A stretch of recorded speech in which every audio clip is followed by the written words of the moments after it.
Dapat lampu hijau Angelina Sondah dekati Alia Mas Said. Tarik Halilintar ngaku cuma teman.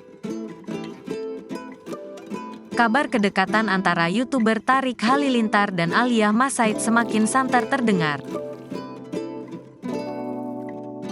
Bahkan ibu sambung Alia, Angelina Sondah juga sudah mengetahui kabar tersebut.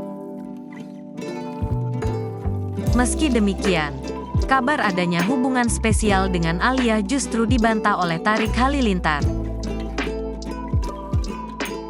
Adik YouTuber Atta Halilintar itu mengaku hanya sebatas berteman dengan Alia seperti dilansir dari YouTube SCTV, Minggu, tanggal 3 September tahun 2023. Walau demikian, Tarik Halilintar tak membantah telah mengenal Alia Mas Said sejak lama.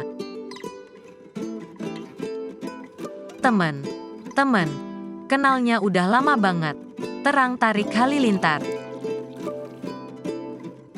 Lebih lanjut, Tarik Halilintar juga disinggung perihal sosok Alia Mas Said di matanya.